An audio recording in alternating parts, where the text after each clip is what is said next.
Palabras de vida del Gran Maestro. Capítulo 14. La fuente del poder vencedor.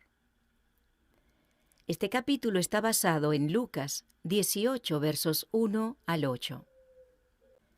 Cristo había estado hablando del período que habría de preceder inmediatamente a su segunda venida y de los peligros por los cuales deberían pasar sus discípulos. Con referencia especial a ese tiempo, relató la parábola sobre que es necesario orar siempre y no desmayar. Había un juez en una ciudad, dijo él, el cual ni temía a Dios ni respetaba a hombre. Había también en aquella ciudad una viuda, la cual venía a él diciendo: «Hazme justicia de mi adversario». Pero él no quiso por algún tiempo. Mas después de esto dijo dentro de sí: «Aunque ni temo a Dios, ni tengo respeto a hombre, todavía, porque esta viuda me es molesta, le haré justicia, porque al fin no venga y me muela». Y dijo el Señor: «Oíd lo que dice el juez injusto. ¿Y Dios no hará justicia a sus escogidos que claman a Él día y noche, aunque sea longánime acerca de ellos? Os digo que los defenderá presto». El juez presentado aquí no tenía consideración por la justicia ni compasión por los dolientes. La viuda que le presentaba su caso había sido rechazada con persistencia. Repetidas veces había acudido a él, solo para ser tratada con desprecio y ser ahuyentada del tribunal. El juez sabía que su causa era justa y podría haberla socorrido enseguida, pero no quería hacerlo. Quería demostrar su poder arbitrario y se complacía en dejarla pedir, rogar y suplicar en vano. Pero ella no quería desmayar ni desalentarse. A pesar de la indiferencia y dureza de corazón de él, insistió en su petición hasta que el juez consintió en atender el caso. «Aunque ni temo a Dios ni tengo respeto a hombre», dijo, «todavía, porque esta viuda me es molesta, le haré justicia, porque al fin no venga y me muela». Para salvar su reputación, para evitar que se diese publicidad a su juicio parcial y unilateral, hizo justicia a la mujer perseverante. ¿Y Dios no hará justicia a sus escogidos que claman a Él día y noche, aunque sea longánime acerca de ellos? Os digo que los defenderá presto.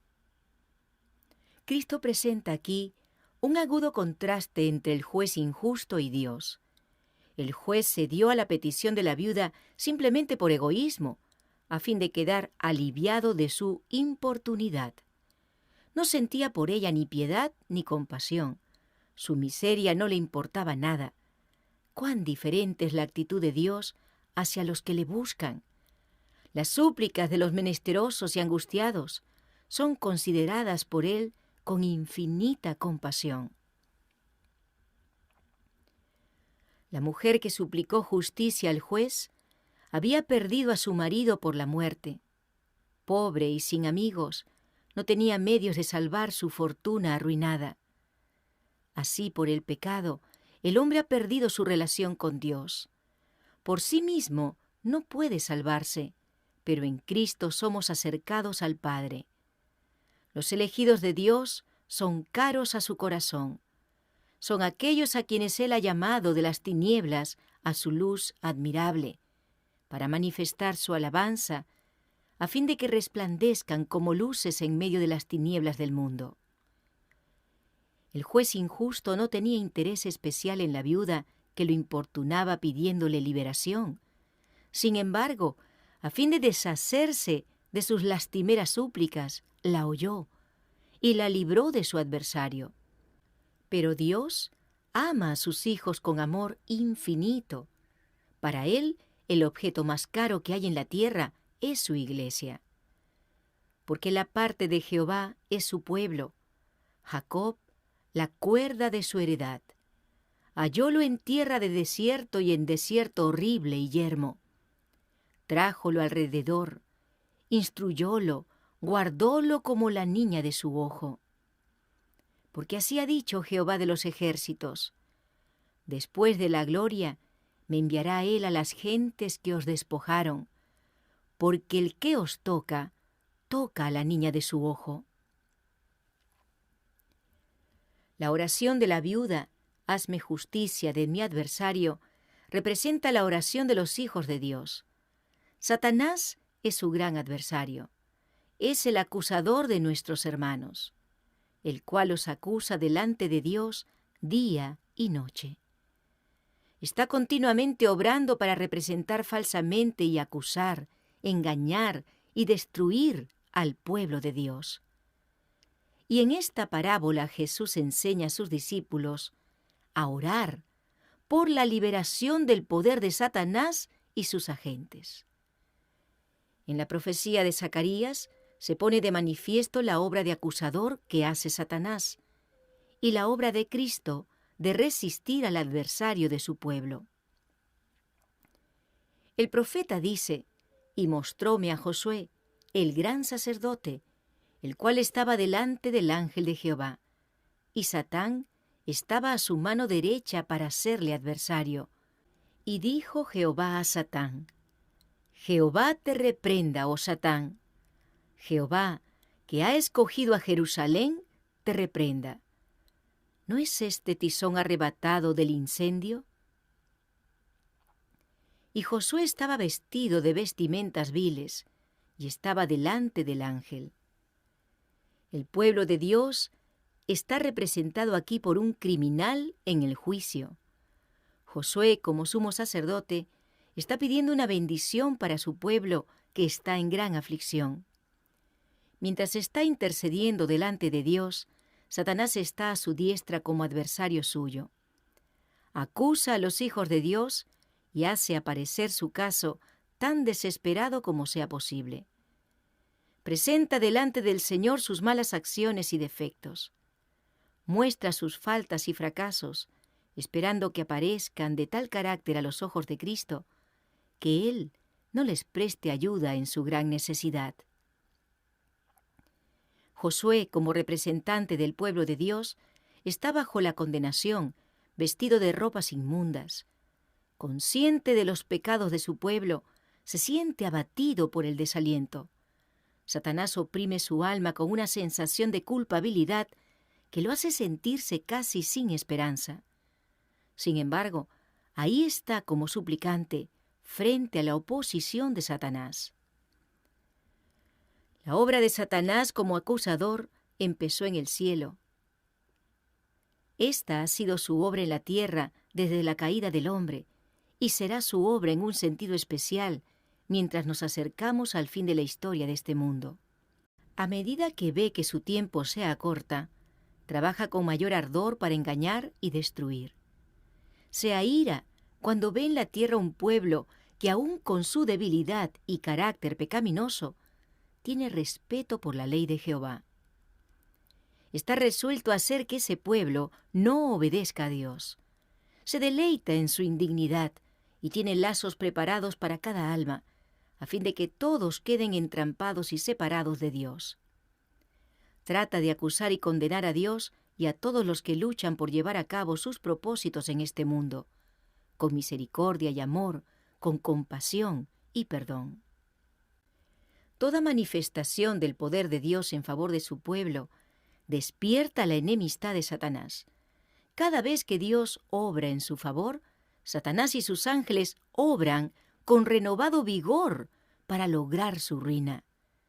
Tiene celos de todos aquellos que hacen de Cristo su fuerza. Su objeto consiste en instigar al mal, y cuando tiene éxito, arroja toda la culpa sobre los tentados. Señala sus ropas contaminadas, sus caracteres deficientes. Presenta su debilidad e insensatez, su pecado e ingratitud, su carácter distinto al de Cristo, que ha deshonrado a su Redentor. Todo esto lo presenta como un argumento que prueba su derecho a destruirlos a voluntad. Se esfuerza por espantar sus almas con el pensamiento de que su caso no tiene esperanza, que la mancha de su contaminación no podrá nunca lavarse. Espera destruir así su fe, a fin de que cedan plenamente a sus tentaciones y abandonen su fidelidad a Dios. Los hijos del Señor no pueden contestar las acusaciones de Satanás. Al mirarse a sí mismos, están listos a desesperar, pero apelan al divino abogado. Presentan los méritos del Redentor. Dios puede ser justo, y el que justifica al que es de la fe de Jesús. Con confianza los hijos del Señor le suplican que acalle las acusaciones de Satanás y anule sus lazos. Hazme justicia de mi adversario, ruegan. Y con el poderoso argumento de la cruz, Cristo impone silencio al atrevido acusador. Y dijo Jehová a Satán: Jehová te reprenda, oh Satán. Jehová, que ha escogido a Jerusalén, te reprenda. ¿No es este tizón arrebatado del incendio? Cuando Satanás trata de cubrir al pueblo de Dios con negrura y arruinarlo, Cristo se interpone. Aunque han pecado, Cristo ha tomado la culpabilidad de su pecado sobre su propia alma. Ha arrebatado a la especie humana como tizón del fuego. Por su naturaleza humana está unido al hombre, mientras que por su naturaleza divina es uno con el Dios infinito. La ayuda está puesta al alcance de las almas que perecen. El adversario queda reprendido.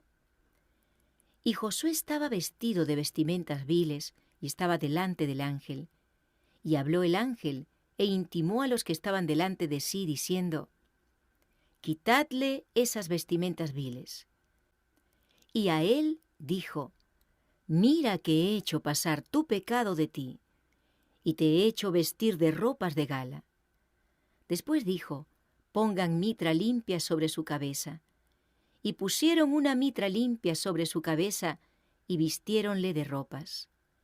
Luego, con la autoridad del Señor de los ejércitos, el ángel hizo una promesa solemne a Josué, representante del pueblo de Dios.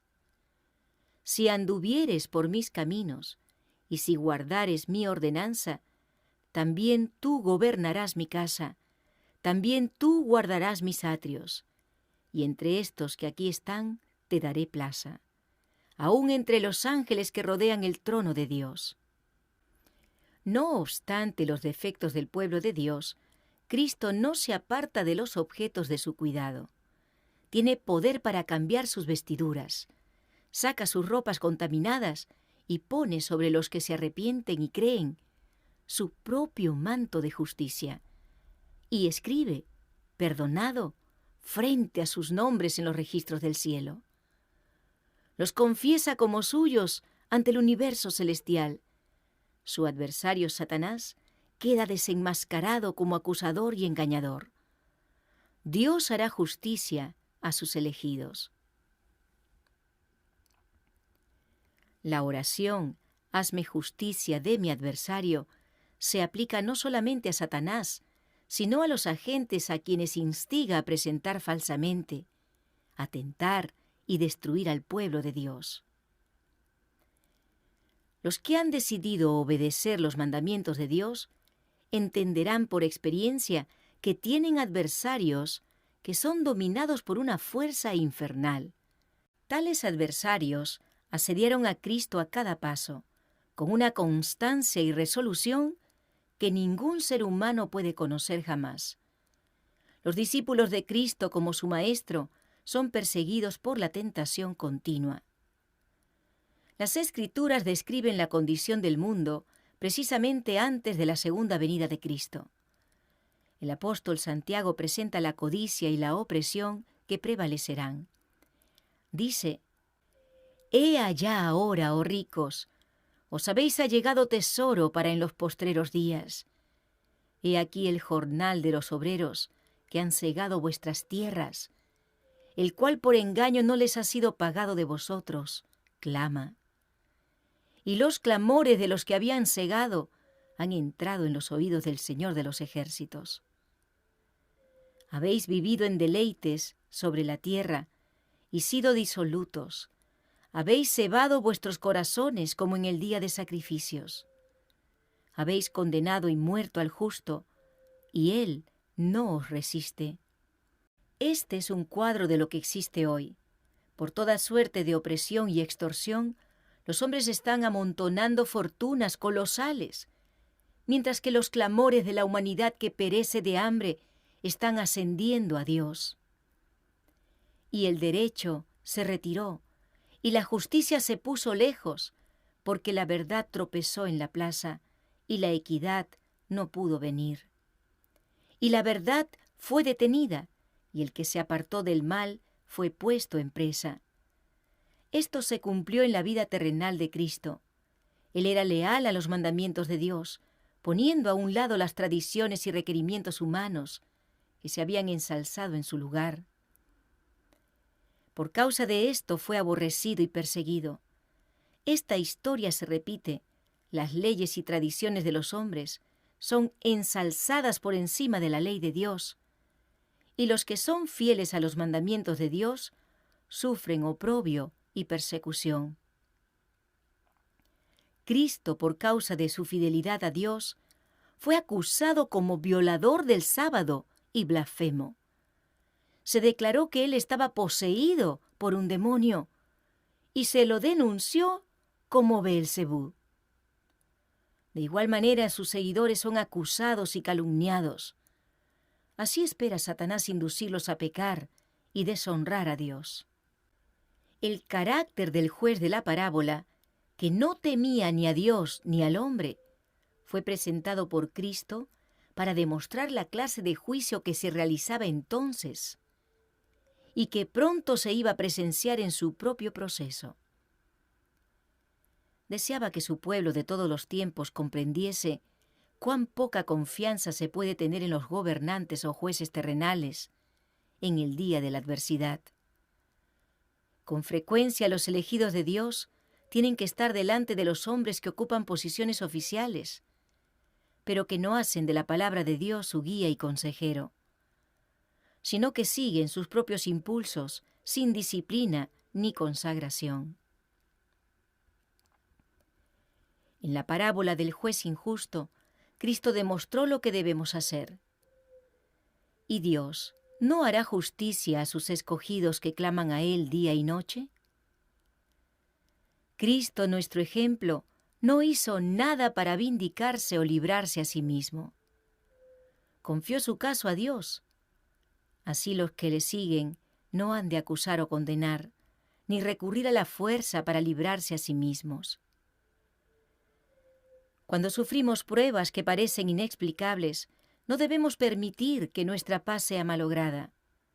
Por injustamente que seamos tratados, no permitamos que la pasión se despierte. Condescendiendo con un espíritu de venganza, nos dañamos a nosotros mismos. Destruimos nuestra propia confianza en Dios y ofendemos al Espíritu Santo. Hay a nuestro lado un testigo, un mensajero celestial, que levantará por nosotros una barrera contra el enemigo. Él nos envolverá con los brillantes rayos del sol de justicia. A través de ellos Satanás no puede penetrar, no puede atravesar este escudo de luz divina.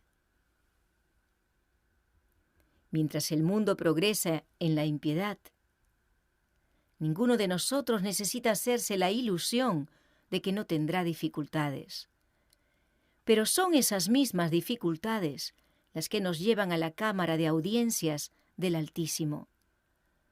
Podemos pedir consejo a aquel que es infinito en sabiduría.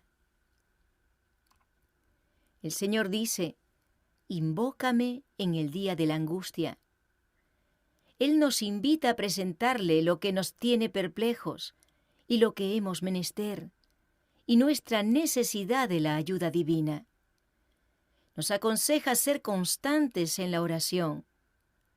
Tan pronto como las dificultades surgen, debemos dirigirle nuestras sinceras y fervientes peticiones. Nuestras oraciones importunas evidencian nuestra vigorosa confianza en Dios.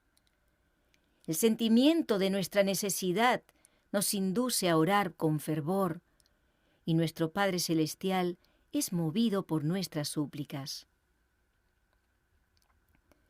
A menudo los que sufren el oprobio o la persecución por causa de su fe son tentados a pensar que Dios los ha olvidado. A la vista de los hombres se hallan entre la minoría.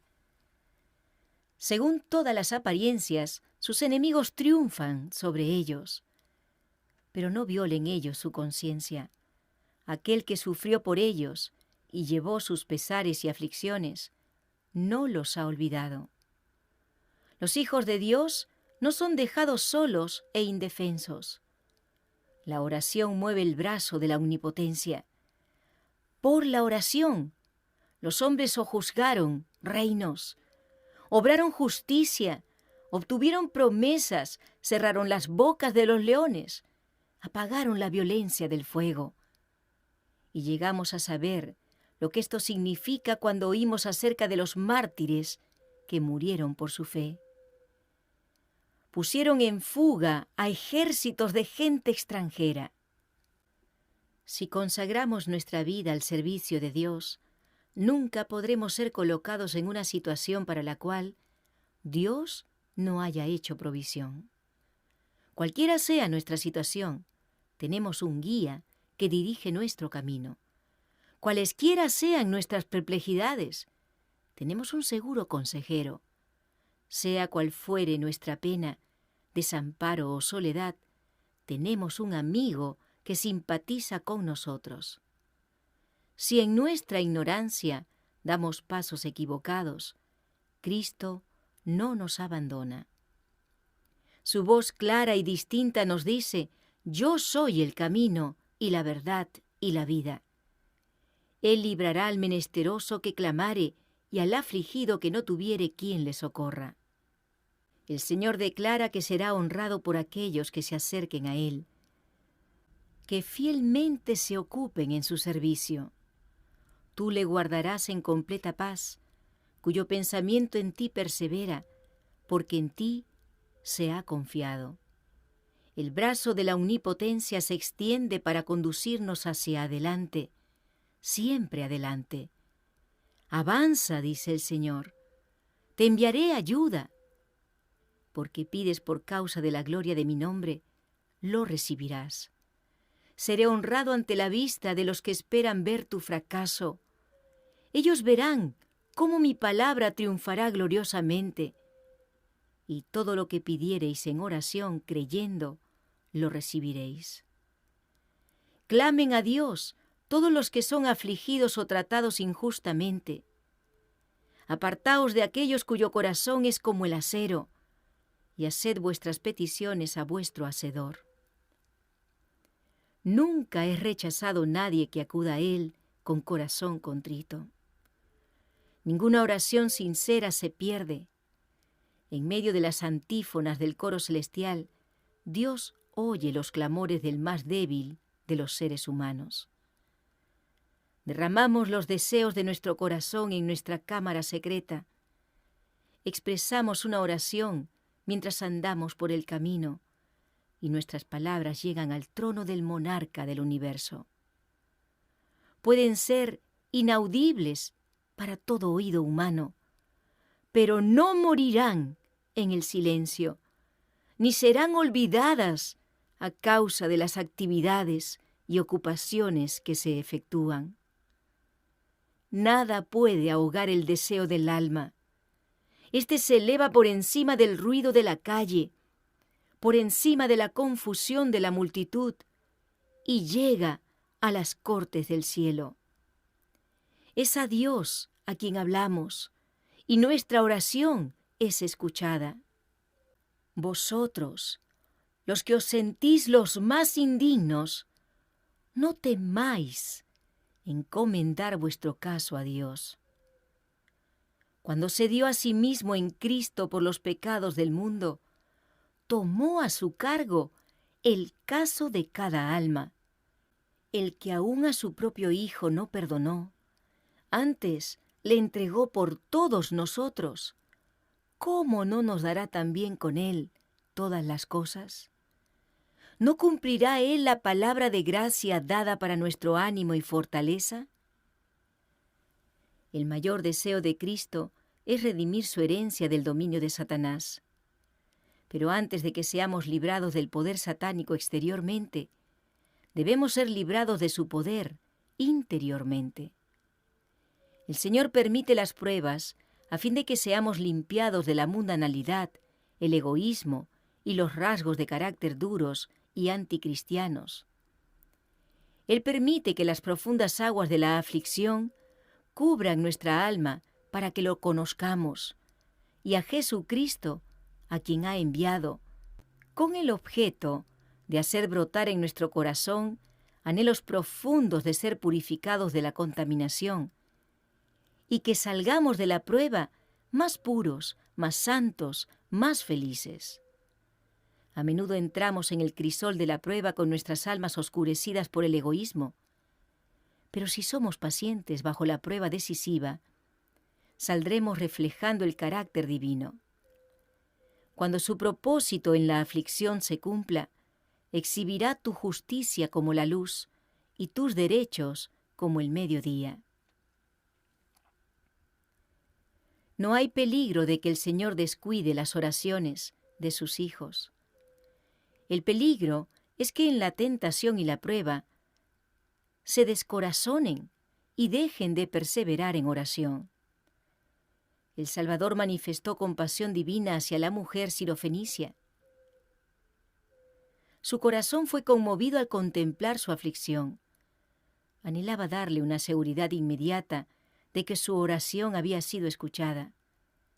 Pero quería enseñar una lección a sus discípulos, y por un momento pareció desatender el clamor de su corazón torturado. Cuando la fe de la mujer se hubo manifestado, le dirigió palabras de encomio y le envió con la preciosa bendición que había pedido. Los discípulos nunca olvidaron esta lección y fue registrada para demostrar el resultado de la oración perseverante. Fue Cristo mismo quien puso en el corazón de aquella madre la persistencia que no pudo ser rechazada. Fue Cristo el que concedió valor y determinación ante el juez a la viuda suplicante. Fue Cristo quien siglos antes en el conflicto misterioso desarrollado junto al Jaboc había inspirado a Jacob la misma fe perseverante, y no dejó sin recompensar la confianza que él mismo había implantado. Aquel que vive en el santuario celestial juzga con justicia. Se complace más en sus hijos que luchan contra la tentación en un mundo de pecado que en las huestes de ángeles que rodean su trono. Todo el universo celestial manifiesta el más grande interés en esta motita que es nuestro mundo, pues Cristo ha pagado un precio infinito por las almas de sus habitantes. El Redentor del mundo ha ligado la tierra con el cielo mediante lazos de inteligencia, pues aquí se hallan los redimidos del Señor. Los seres celestiales todavía visitan la tierra como en los días en que andaban y hablaban con Abraham y con Moisés. En medio de las actividades y el trajín de nuestras grandes ciudades, en medio de las multitudes que atestan la vida pública y los centros de comercio, donde desde la mañana hasta la noche la gente obra como si los negocios, los deportes y los placeres constituyeran todo lo que hay en la vida. En esos lugares en que hay tan pocos que contemplan las realidades invisibles, aún allí el cielo tiene todavía vigilantes y santos. Hay agentes invisibles que observan cada palabra y cada acto de los seres humanos. En toda asamblea reunida con propósitos de comercio o placer, en toda reunión de culto, hay más oyentes de los que pueden verse con los ojos mortales. A veces los seres celestiales descorren el velo que esconden el mundo invisible, a fin de que nuestros pensamientos se vuelvan de la prisa y la tensión de la vida a considerar que hay testigos invisibles de todo lo que hacemos o decimos. Necesitamos entender mejor la misión de los ángeles visitadores. Sería bueno considerar que en todo nuestro trabajo tenemos la cooperación y el cuidado de los seres celestiales. Ejércitos invisibles de luz y poder atienden a los humildes y mansos que creen en las promesas de Dios y las reclaman. Querubines, serafines y ángeles, poderosos en fortaleza, millares de millares y millones de millones, se hallan a su diestra. Todos espíritus ministradores, enviados para servicio a favor de los que han de heredar la salvación. Estos mensajeros angelicales llevan un fiel registro de las palabras y los hechos de los hijos de los hombres. Cada acto de crueldad o injusticia ejecutado contra los hijos de Dios, todo lo que ellos tienen que sufrir por causa del poder de los obradores de maldad, se registra en los cielos. Y Dios no hará justicia a sus escogidos que claman a Él día y noche, aunque sea longánime acerca de ellos. Os digo que los defenderá presto. No perdáis, pues, vuestra confianza, que tiene grande remuneración de galardón, porque la paciencia os es necesaria, para que, habiendo hecho la voluntad de Dios, obtengáis la promesa, porque aún un poquito, y el que ha de venir vendrá, y no tardará. Mirad cómo el labrador espera el precioso fruto de la tierra, aguardando con paciencia hasta que reciba la lluvia temprana y tardía. Tened también vosotros paciencia, confirmad vuestros corazones, porque la venida del Señor se acerca. La longanimidad de Dios es maravillosa. La justicia espera largo tiempo, mientras la misericordia suplica al pecador. Pero justicia y juicio son el asiento de su trono. Jehová es tardo para la ira, pero es grande en poder, y no tendrá al culpado por inocente. Jehová marcha entre tempestad y turbión, y las nubes son el polvo de sus pies. El mundo ha llegado a ser temerario en la transgresión de la ley de Dios. A causa de la larga clemencia divina, los hombres han pisoteado su autoridad. Se han fortalecido mutuamente en la opresión y la crueldad que ejercen contra su herencia, diciendo: ¿cómo sabe Dios? ¿Y hay conocimiento en lo alto? Pero existe una línea que no pueden traspasar. Se acerca el tiempo en que llegarán al límite prescrito. Aún ahora casi han pasado los límites de la paciencia de Dios, los límites de su gracia y misericordia. El Señor se interpondrá para defender su propio honor, para librar a su pueblo y para reprimir los desmanes de la injusticia. En los días de Noé, los hombres habían descuidado la ley de Dios hasta que casi todo recuerdo del Creador había desaparecido de la tierra. Su iniquidad alcanzó tal grado que el Señor trajo un diluvio sobre la tierra que arrasó a todos sus impíos habitantes. En diversas edades, el Señor ha hecho conocer la forma en que obra. Cuando ha llegado una crisis, Él se ha manifestado y se ha interpuesto para estorbar la ejecución de los planes de Satanás. En el caso de naciones, familias e individuos, permitió a menudo que las cosas llegaran a una crisis, y entonces su intervención se efectuó en forma notable. En esas ocasiones, Él ha manifestado que hay un Dios en Israel que hará que su ley permanezca incólume y defenderá a su pueblo. En este tiempo en que prevalece la iniquidad, podemos saber que la última crisis está por llegar.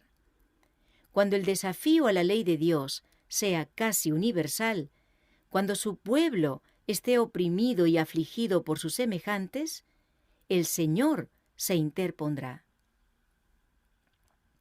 Se acerca el tiempo en que Él dirá: «Anda, pueblo mío, éntrate en tus aposentos, cierra tras ti tus puertas, escóndete un poquito, por un momento, en tanto que pasa la ira. Porque he aquí que Jehová sale de su lugar para visitar la maldad del morador de la tierra contra él, y la tierra descubrirá sus sangres, y no más encubrirá sus muertos. Puede ser que hombres que pretenden ser cristianos defrauden y opriman ahora al pobre, roben a las viudas y a los huérfanos, se inspiren de ira satánica porque no pueden dominar las conciencias de los hijos de Dios. Pero con todo esto, Dios los llamará a juicio. Juicio sin misericordia será hecho con aquel que no hiciere misericordia. No pasará mucho tiempo antes que ellos estén ante el juez de toda la tierra, para rendir cuenta del dolor que han causado a los cuerpos y las almas de los que forman la herencia divina. Pueden ahora permitirse falsas acusaciones, pueden ridiculizar a aquellos que Dios ha señalado para hacer su obra. Pueden enviar a los creyentes en Dios a la cárcel, a los trabajos forzados, al destierro, a la muerte. Pero por toda angustia infligida, por toda lágrima vertida, tendrán que dar cuenta. Dios les pagará doblemente por sus pecados. Con respecto a Babilonia, el símbolo de la iglesia apóstata, Dios dice a sus ministros de juicio: sus pecados han llegado hasta el cielo, y Dios se ha acordado de sus maldades. Tornadle a dar como ella os ha dado, y pagadle al doble según su obra. En el cáliz que ella os dio a beber, dadle a beber doblado. De la India, del África, de la China, de las islas del mar, de entre los pisoteados millones que habitan en los países llamados cristianos, el clamor del dolor humano asciende a Dios. Ese clamor no subirá por mucho tiempo más sin ser contestado. Dios limpiará la tierra de su corrupción moral, no por un mar de aguas, como en los días de Noé, sino por un mar de fuego, que no podrá ser apagado por ninguna invención humana. Será tiempo de angustia, cual nunca fue después que hubo gente hasta entonces. Mas en aquel tiempo será libertado tu pueblo, todos los que se hallaren escritos en el libro. De buhardillas, de chozas, de calabozos, de patíbulos, de montañas y desiertos, de cuevas de la tierra y cavernas del mar, Cristo reunirá a sus hijos así. En la tierra han sido destituidos, afligidos y atormentados. Millones han descendido a la tumba cargados de infamia por haber rehusado rendirse a las engañosas pretensiones de Satanás. Los hijos de Dios han sido ajusticiados por los tribunales humanos como los más viles criminales. Pero está cerca el día cuando Dios será el juez. Entonces las decisiones de la tierra serán invertidas. Quitará la afrenta de su pueblo. A cada hijo de Dios se le darán ropas blancas. Y llamarles a pueblo santo, redimidos de Jehová. Cualesquiera sean las cruces que hayan sido llamados a llevar, cualesquiera las pérdidas que hayan soportado, cualquiera la persecución que hayan sufrido, aún hasta la pérdida de su vida temporal, los hijos de Dios serán ampliamente recompensados. Verán su cara y su nombre estará en sus frentes.